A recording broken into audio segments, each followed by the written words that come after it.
Good morning and welcome to our December Mobile Master Chat. I'm Amy Lensing-Tate, the Executive Director at the UWM Alumni Association. In this monthly series, we feature experts from both UWM faculty and from our impressive alumni network that's nearing 200,000 worldwide Panthers. Today's chat is a timely one, and we're very fortunate to feature UWM alumnus, Dr. Michael LeMay, who literally wrote the book on pandemics. He received his MS degree in political science in 1967. A proud and engaged Panther, he currently resides in Colorado Springs. He's a prolific author and professor emeritus at California State-San Bernardino. He's written 33 books. Two of his most popular include Doctors at the Borders, Immigration and the Rise of Public Health, and Global Pandemic Threats, a Reference Handbook. His presentation today will look at past pandemics and how modern medicine emerged to battle them, and also the lessons we can draw from the current COVID-19 pandemic. So I'll see you again at the end for questions. Please put them in the chat. And without further ado, I give it over to Dr. Michael LeMay. Okay, hello everybody. I'm going to start clicking to the first slide here, which shows my book covers. There we go. The two books that Amy made reference to, Doctors at the Borders and Global Pandemic Threats. Much of the material in the slides in this presentation I took from these two books of mine, but updated with additional information, particularly on COVID.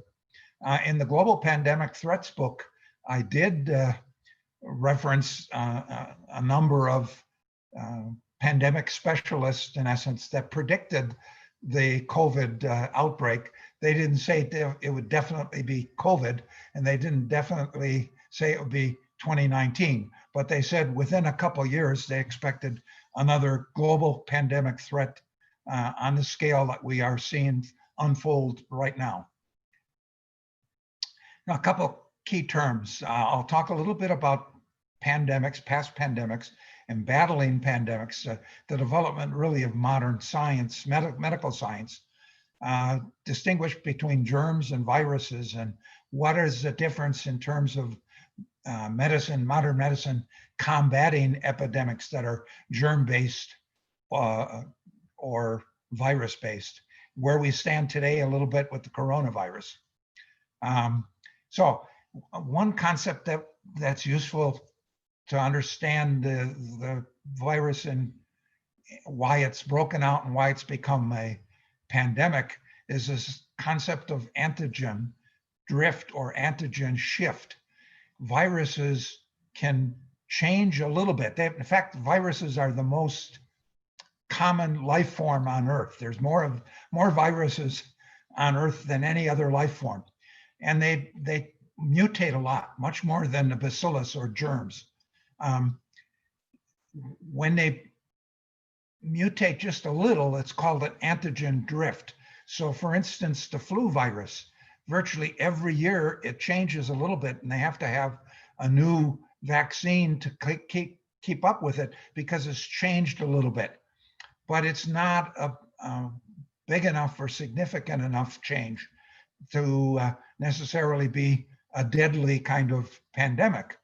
The antigen shift is when the mutation is so extensive or severe that the body no longer recognizes that it was, let's say, the flu that previously it had recognized and combated. And so that the flu pandemic in 1918, 1920, 1918, 1919, excuse me, that was an antigen shift, and it became very deadly. About 50 million people worldwide died from it, 650,000 in the United States. So a little more, some more terms. Bacillus is, or bacterium is the name for germs, the official name or medical name. Epidemiology is the study of epidemics. Endemic simply means a disease condition that's there all the time and that doesn't particularly threaten anymore. Measles, for instance, or common cold. There's the virus causing the common cold is with us all the time, but it doesn't cause severe illness or deaths. An epidemic is when you have a sudden outbreak either of a disease that hadn't been there before in a location, or when like the 2018, 20 or 1918, 1919 flu, when it changes enough that it suddenly becomes very deadly. Morbidity refers to the number of people who get exposed and come down or contract the disease. Mortality is the number of people who die from it. And herd immunity, which we've heard a lot about recently, is when enough of your population is immune to the disease that it no longer can be epidemic in nature. Normally, herd immunity comes from when you have a vaccine and a sufficient number of people, somewhere about 70% of, let's say, of the population are inoculated or have received the vaccine and therefore can no longer contract the disease. A pandemic is just an epidemic that goes worldwide, or at least across a number of countries. Pathogen is an agent that causes disease, mostly germs and viruses, right? Vector is how it travels, how it goes from person to person. And so if, for instance, if a disease like the bubonic plague is spread by the fleas on rats, getting to people and inviting people and infecting them, that's the vector. It's an important concept because in medicine, the best way to deal with the disease is having a vaccine and inoculating. But short of that, if you can discover the vector and control that, kill off the fleas or rats, kill off the mosquito that spreads malaria or yellow fever, then you stop an epidemic. And virus is another pathogen that's much smaller, and it mutates very much. That's why it's hard to deal with. So some past epidemics that became pandemics: the bubonic plague, also known as the Black Death, cholera, that influenza that I mentioned, measles, poliomyelitis, smallpox, which we eradicated by medicine, incidentally, tuberculosis, and yellow fever. Those are major plagues that killed hundreds of thousands in the past. Since we've eradicated smallpox, most people today don't realize how dangerous and obnoxious a disease it was. This is a picture of a small boy who had smallpox. He died shortly after this picture was taken, incidentally, of the disease. But you can see why it was called pox, right? The pox things over the child's face. And his whole body would have been covered with that. Polio, we dealt with until they developed the vaccine, the Salk vaccine. We had to deal with it by putting them in iron lung machines. These were machines that breathe for the person. Polio was similar to COVID in terms of the respiratory conditions. Now, we no longer use the lungs like this. We have smaller devices that can assist the person in breathing. They're intubated and then the machine breathes for them, but they're no longer this great big machine that encases the entire body. Now, pioneers of modern medicine. In the 1880s is when they developed the theory, germ theory of medicine. And probably the most famous person for that is Louis Pasteur, shown here, and Koch, Richard Koch, a German scientist. They basically discovered and took pictures of and slides and things of germs, bacillus they were known as then, and therefore they could develop medicine to treat or kill the germ. Snow was an English doctor who basically started epidemiology. There was in London an outbreak of the plague, and he was the first one to trace where all the persons who came down with the plague with the cholera, excuse me, with cholera, where they resided, and he was able by that to trace the pattern back to one water source in London.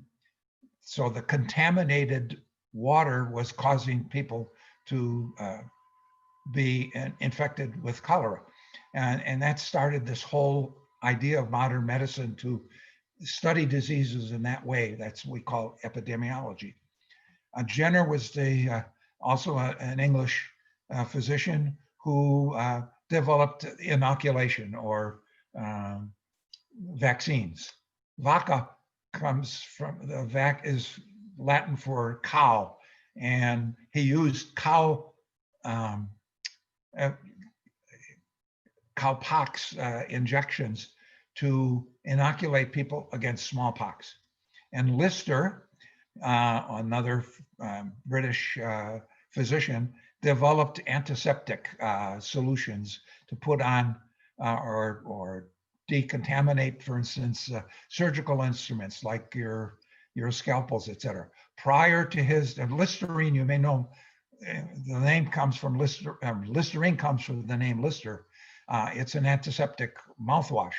Well, he developed it to put on wounds when people had surgery, or to decontaminate the surgical instruments like scalpels. Prior to his developing that, you had like 50% of the people who had surgery often died of it. And after he's developed this solution, it reduced it to about 2%. So really important. And these pioneers of vector control, this is George Sternberg. He was general of the Army Medical General, and Walter Reed, you all know from Walter Reed Hospital. They studied yellow fever, or they began a campaign against yellow fever in Cuba during the Spanish-American War. And Gorgas was actually in charge of the campaign to try and eradicate malaria and yellow fever. Very important for building the Panama Canal, because they had to conquer yellow fever and malaria to be able to successfully build the Panama Canal. And they discovered mosquitoes were passing it. That was the vector. And so they developed this campaign to eradicate, millions of mosquitoes and therefore stop the disease. And the last person you see here is Rupert Blue. He became Surgeon General of the United States, but at the time here, shown here, he was in charge of an immigration station in San Francisco called Angel Island, and you had a Asian, not cholera, disease that came and was passed, the plague, bubonic plague. First outbreak of bubonic plague where modern medicine stopped it by medical intervention.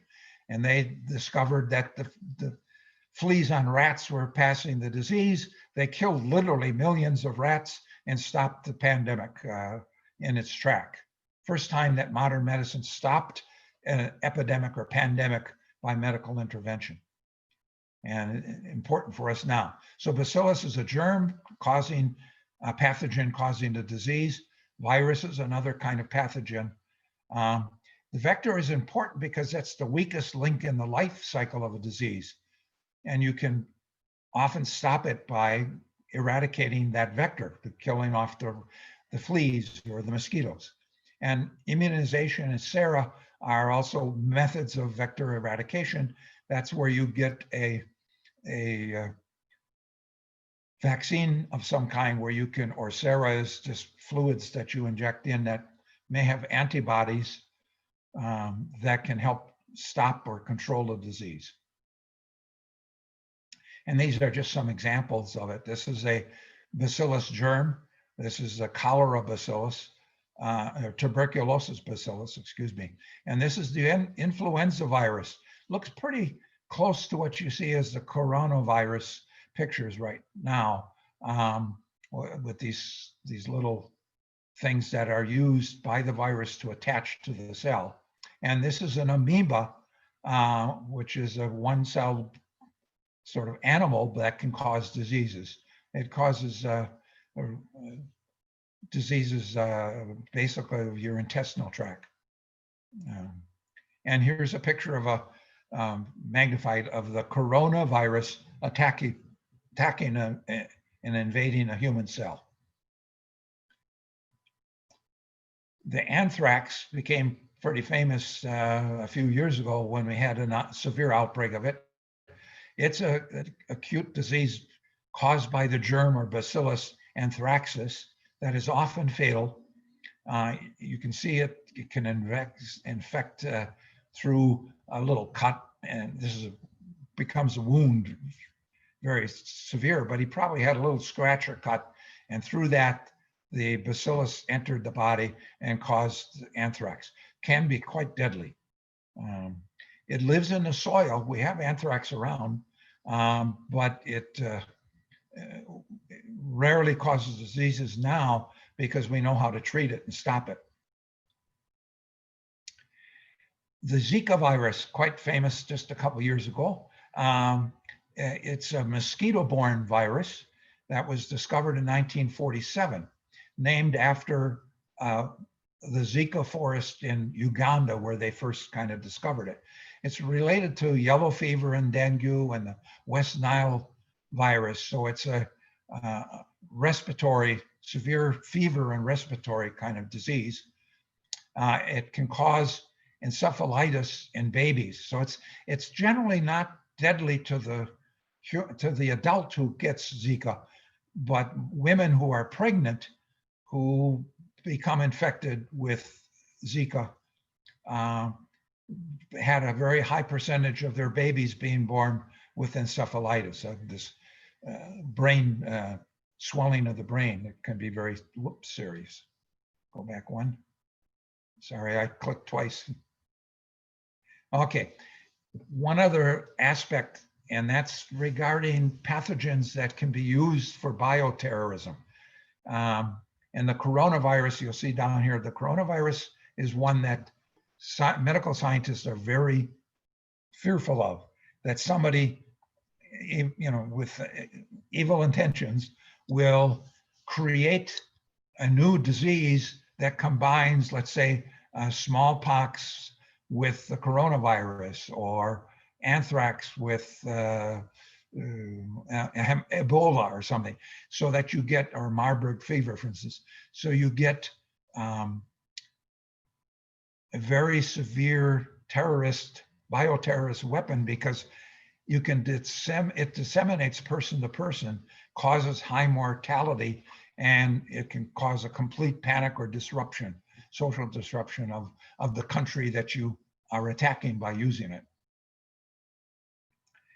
And today's medical scientists, equivalent to those I showed you of Snow and Pasteur and Koch, et cetera, are Henderson, the first one you see here. Henderson developed the campaign to eradicate virus, literally from the earth. We no longer have smallpox virus in nature. They've completely eradicated it. And Tubenberger, he discovered the DNA and the mutation that occurred in it for that influenza virus of 1918, 1919. Recently, just a few years ago that he discovered it. That explained why it became so deadly. Because up to that time, they were very puzzled by it. It was just sort of like the annual flu, which is usually not very serious, may cause a lot of people to get sick for a week or two, but it doesn't kill. This particular one was a murderous influenza. As I mentioned, 50 million people worldwide died from it, 650,000 in the US. And it patterned very similar to COVID today. It started on the East Coast and just swept all the way across the country. Now, I'm going to apologize a little bit for this slide. It's a little too complex, too much information on it. So I just want you to get one point from the next couple slides, and that is, look how many viruses that have been emerging since the 1930s. So these are pathogens that can cause a disease. This is the name of the disease and when it was sort of discovered and what animal was the vector causing that spread among humans. The important thing of the slide is to notice how it's increasing. We get more and more diseases in shorter and shorter time. So from 33 to 43 is a 10-year span, then it goes to 50, and then from 56 to 58, 58 to 60. So the diseases are 70, 74, 76, 77, 1980, 83. They're coming more often and at a faster rate. And then finally 88, 89, 93, 203 to 220 now, the Wuhan or coronavirus. So all of them are zootonic. There's originated in some animal like apes or chimpanzees, and then spread rodents, and then spread to humans. The coronavirus, they believe, started among bats, and in China, they eat bats. I know it's repulsive to us, but that it's not unusual for them to actually market bats for consumption, for eating. And they think that's how the coronavirus entered the human population. Ebola and Zika outbreaks are classic pandemics. This first slide here map shows the Ebola, which is in Western Africa, but a number of countries on the continent of Africa had high outbreaks or epidemics of Ebola. So when you combine all of them, you call it a pandemic. And then the Zika one, because it's spread by that mosquito, it has to be in a very warm climate. The mosquitoes cannot survive in colder climates. So you notice it's in this band near South America and southern Mexico into a little bit of southern United States, Africa, Indonesia, etc. Okay, next slide. Now the coronavirus, likely, as I said, transmitted from bats to humans and then from human to human. It causes severe respiratory symptoms.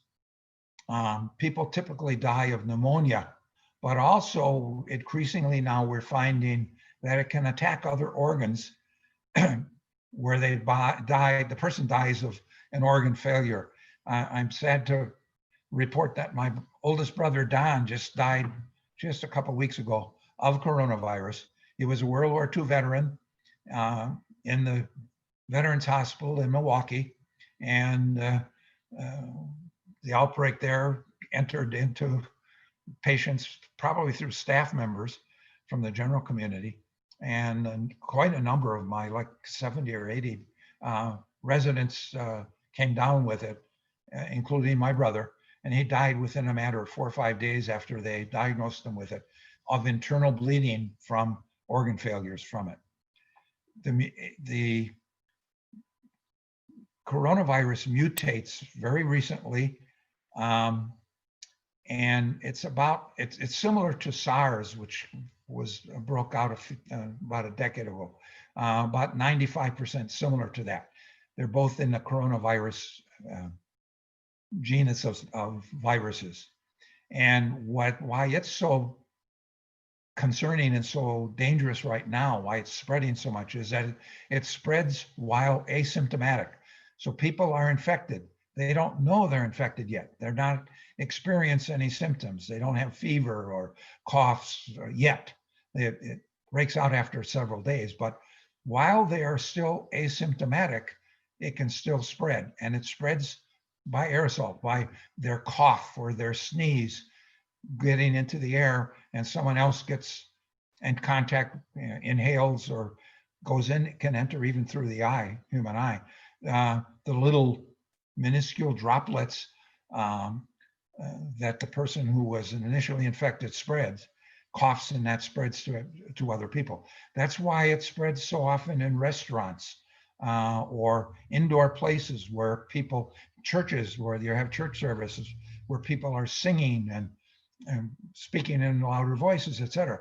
That all expels more of the virus when you have a asymptomatic person in the restaurant or in the church, and they sneeze or cough, and it spreads to many people around them then. And this shows a map of this is actually a couple months old, but it shows a map of the coronavirus pandemic. It's now worldwide, everywhere virtually in the world. Over 200 countries or territories of countries have an outbreak.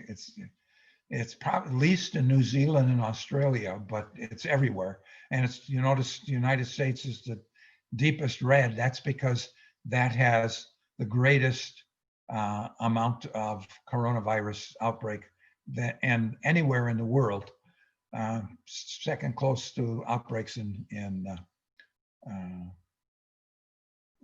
South America. So as of December, about 13 and a little over 13 million, I think we're up actually about 13.7 now in the US. And I have 264,000 deaths in the US. That's over 270, I believe, today. This slide I prepared 4 or 5 days ago, and we're having 2,000-3,000 cases a day of people dying. So I'm sure that's gone up to about 270 now. Worldwide, 61.5 million people, and in the United States, 1.5, and I think I saw it may even be as high as 1.7 million in the United States as of today. They project that, particularly with people traveling because of Thanksgiving holiday, that by Christmas time, we will have somewhere between 300,000 and 325,000 deaths, that we will have somewhere between 26,000 and 100,000 more deaths in the next 3 weeks. And they are projecting we will be having on average 3,000 deaths per day by that. And it's going to be a little while. I mean, that's going to be sustained for some months before the inoculation, before the vaccination of enough people can turn that around. That'll come probably by April or May. We will begin to really put a dent in it because enough people will have been vaccinated that we'll no longer have those thousands and thousands of persons per day being infected. This is a graph from July showing the difference between a rolling average, three-day average of a number of confirmed cases, and it compares the United States with Europe, the European Union. And you notice both of them went way up. This is called an exponential growth curve. And then they started the lockdowns and things, and they've brought it down. Whereas in the United States, it went even higher, and we never really brought it way down. It has sustained pretty high, and that's why we have more cases and more deaths than anywhere else in the world. This is just showing a 7-day rolling average, and it's a little more recent. It's showing up through November. And you will notice again, the European Union had this spike in October going up into the beginning of November, and they've turned things around now. And in November, their cases are coming down. There's still a very serious concern, but they're not overwhelming their hospitals. Whereas in the United States, we have that exponential curve going up, and the cases, the 7-day average, just keep increasing and increasing and increasing. There's 172,000 as of November 23rd, which this graph shows, and that's now well over 200,000 per day. So we're at a very serious stage right now. Now, a little bit by why it spread. The disease, by the time the person is infected, and this is true of many of the diseases caused by viruses, it's in the body, the virus is replicating itself, spreading within the body. And until it gets to a certain amount of infection, you don't get symptoms. So the typical period of time from infection to the time you are noticeably sick ranges anywhere from 5, 6, 7 days to, with the coronavirus, they typically want you to quarantine for 14 days, because that's basically how long a period of time that you can be infected and sick and are capable of infecting someone else and not necessarily know that you're sick. And what happened is you had these like cruise ships, you see here, that people traveled on, and it spread rapidly within the cruise ship because they're basically all breathing that same air.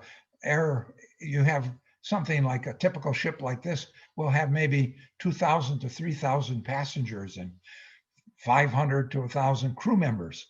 And when you get a few people infected, it can spread to where you have hundreds of people on that ship that are infected. And this literally was a ship that's docked in China that was one that came to the US, where you had over 100 people infected, and they quarantined them there until they were sure they could no longer infect others. The other thing that's why it spread in so rapidly in China, and then from China to the rest of the world, is it broke out in Wuhan City, which was a huge city by US population, nearly the size of New York, 11.8 million people, and a province of 51.8 million people. So it's a very large, very dense population, and it spread rapidly within them. And before they were aware they were having this kind of an epidemic, it was beginning to spread to other parts in China, other places in China. So for instance, the rapid train system that I show here, like a bullet train in China, travels very far and very fast, like 300 miles an hour. It's almost as fast as a plane. In fact, to go from Beijing to one of the other cities, it's often faster to go by these trains than to go by plane, when you got to go from one city out to the airport, get on the plane, wait sometimes, fly to the other airport, go from that airport into that city. Whereas the train goes from central city to central city. And even though it's not as fast as the airplane while the airplane is in the air, the train is fast enough that you get very fast travel. Within hours, you go from one place to another. Well, if the disease is not manifesting itself for days, you can have literally thousands of people traveling this way, spreading it, and they spread it to many, many more people. And that's why you have this epidemic outbreak, and it becomes then a pandemic. Really important for spreading around the world and spreading to the United States was the fact that people traveled first from China to Japan, Korea, then from there to Eastern Europe and Western Europe, and then from Western Europe to the United States, and also from China to Western United States by jets. And you can travel by jet from China to the United States or from Europe to the United States in a matter of, depending on the jet, 5, 6, 7 hours, depending on what city, and let's say in Europe, to what city in the US you're traveling.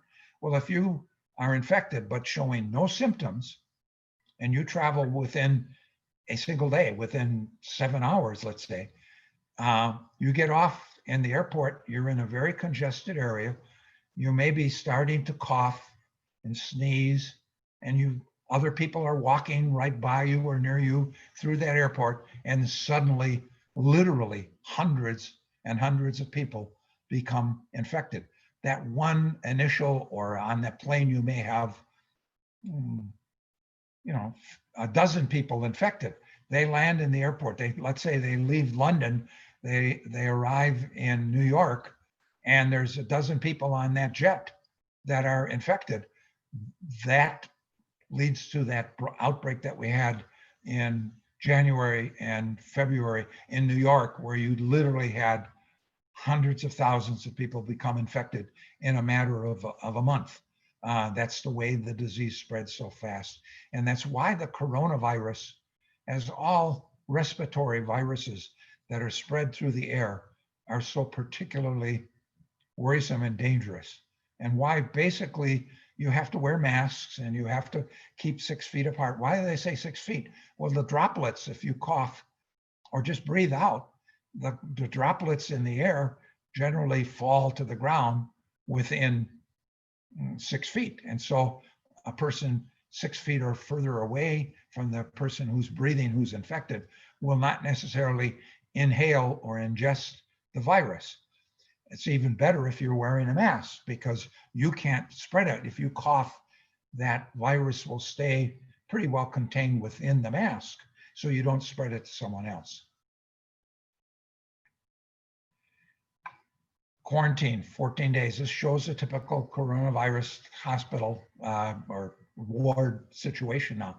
Notice the people are often intubated, and notice the hospital worker in this full kind of suit to prevent their getting infected.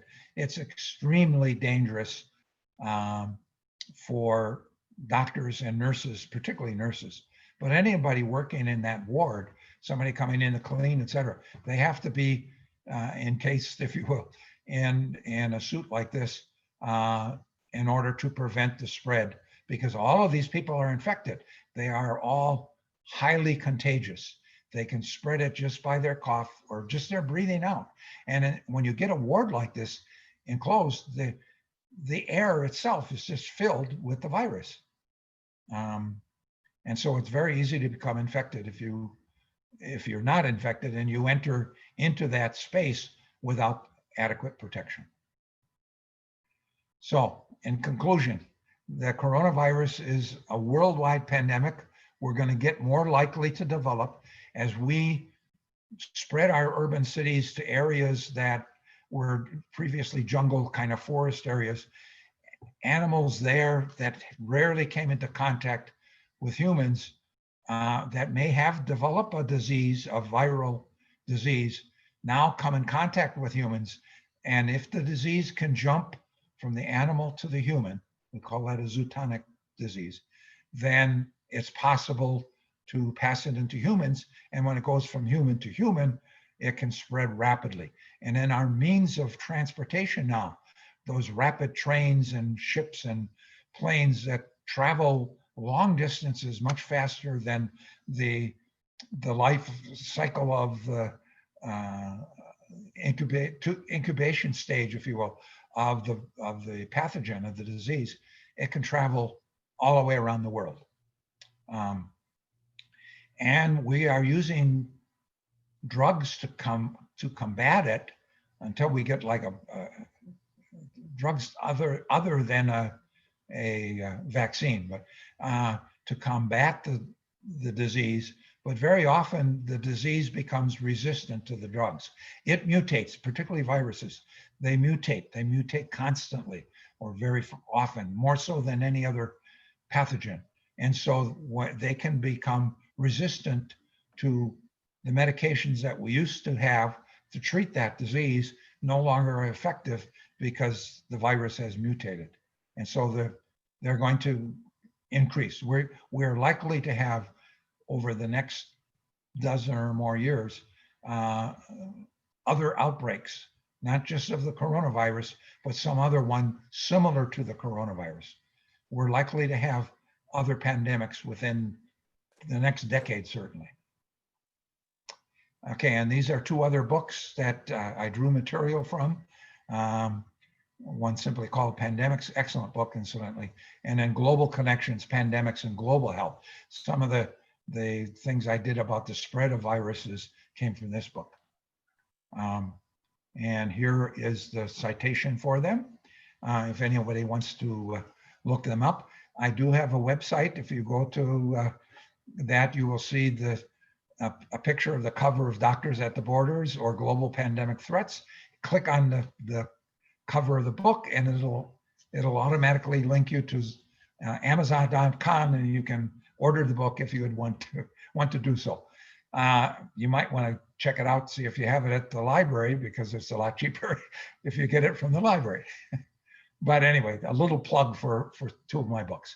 So without further ado, I'll turn the mic over to Amy, who will begin fielding some questions. Take it away, Amy. All right, great. Thank you so much, Dr. LeMay. That was fascinating and unfortunately timely. And you shared with me previously that you have 3 other books that you are currently working on. So we know that we will enjoy having you back to talk about future topics that you're delving into at the moment. So thank you in advance. I'm already booking you for a future master chat. So our first question is from Patrick in Milwaukee. He would like to know, how do you know when a pandemic or a virus is completely eradicated? You mentioned that was the case with smallpox. Oh, that's the only one.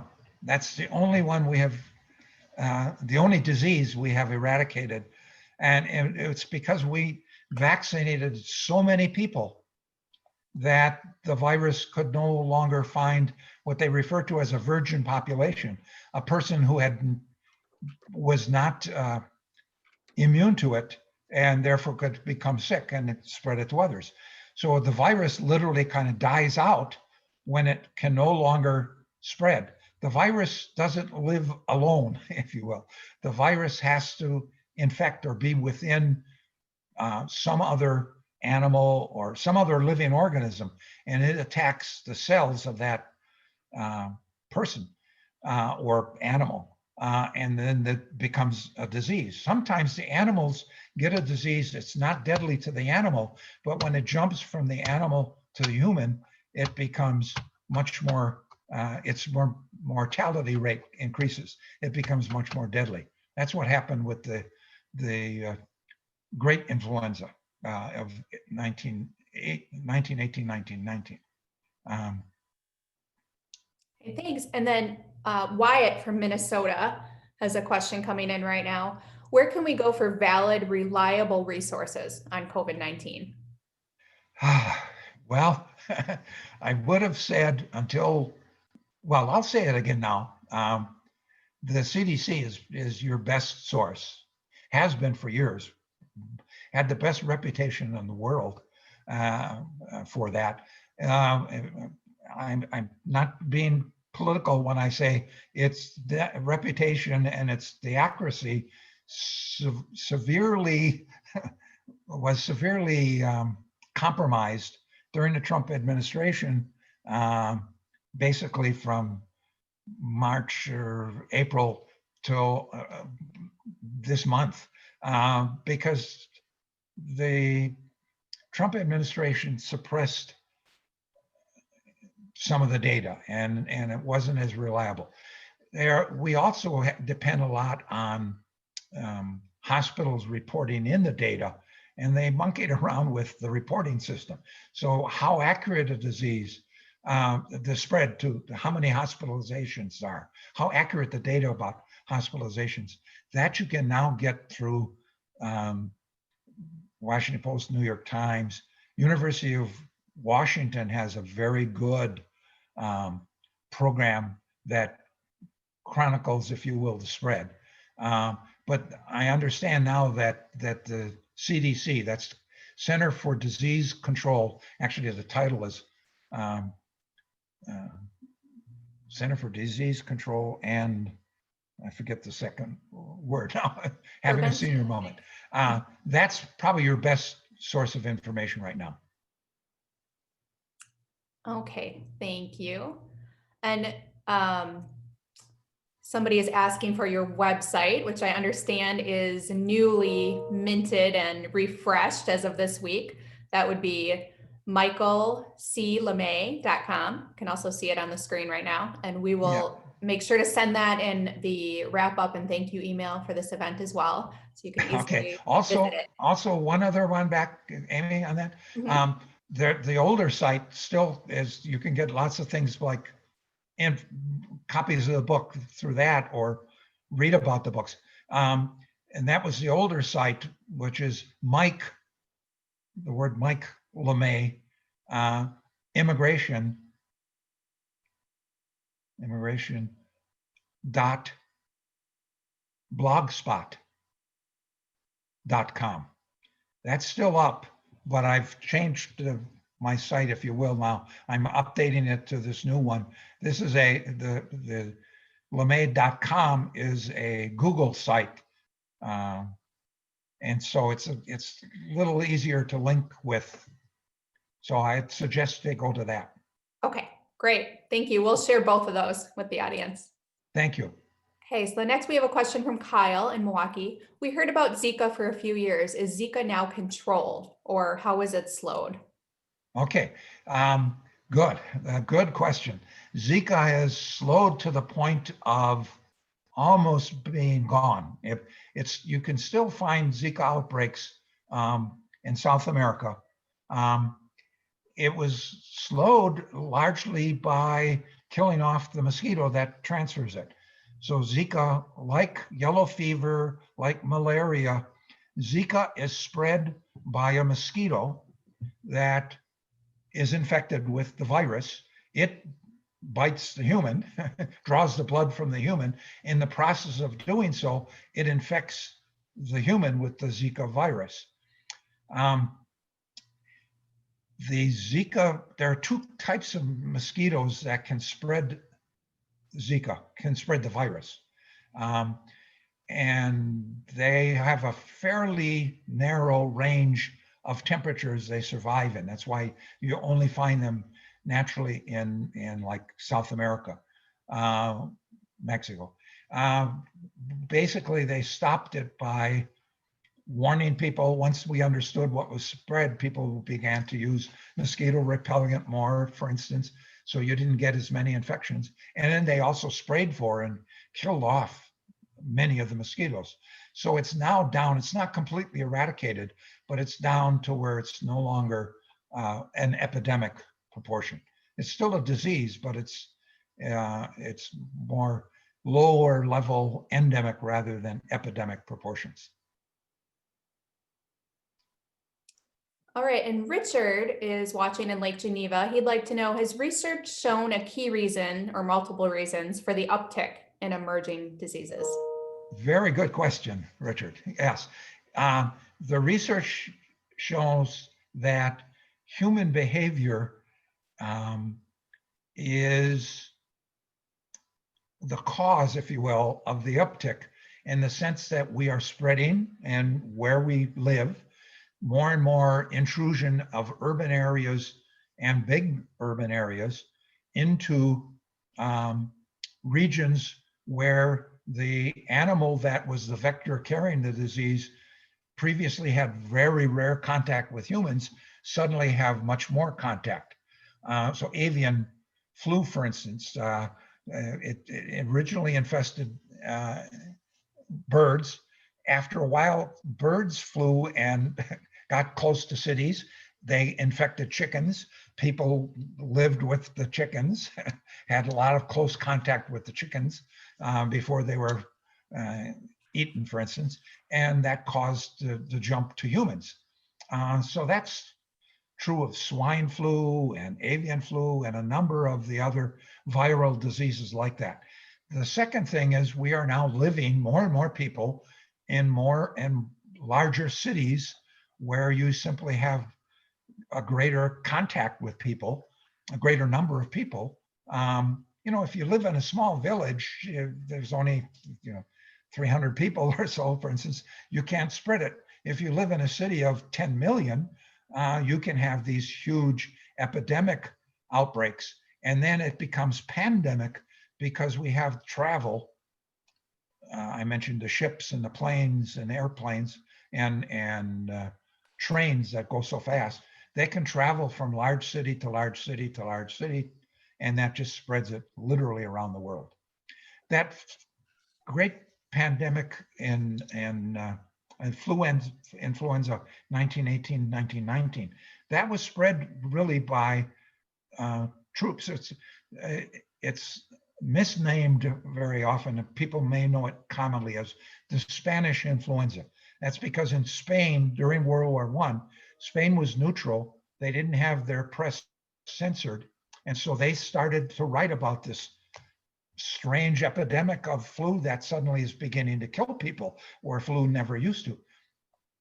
It actually began in Kansas, spread around the world in World War I by US troops traveling first to camps in the US, military camps where they did their training. And like any flu, it just spread a lot among the troops. And then those troops were transported around the world to other places, came into contact with British troops or Australian troops, et cetera. And then it literally spread everywhere around the world during World War I. And so you had like 50 million people die worldwide. So it's human behavior, basically. The diseases are naturally what we call zootonic. It's a virus within animals, and it jumps from animals to humans. Hope that answers it, Richard. Okay. All right. And then in Schaumburg, Illinois, we have Marita watching it today. And are you currently working on any research or projects related to COVID-19? No, those two books that I did were probably the only ones I'm gonna do on that. I hasten to add, my PhD is in political science, not medical science. I studied that in the first book that came out was the Doctors at the Borders. And then the global pandemic threat came later. I was interested in public policy, governmental policy to deal with diseases. In the case of Doctors at the Borders, I was studying immigration. I have 19 books out on the topic of immigration. But immigration was one of the ways that diseases became pandemics. And so I started studying US policy with immigration. That got me into studying global pandemics. But I'm probably done with that now. Thanks for sharing that trajectory. That's fascinating how you kind of come to the next topic that you're going to focus on. The next topic, well, the next coming out, there's two of them.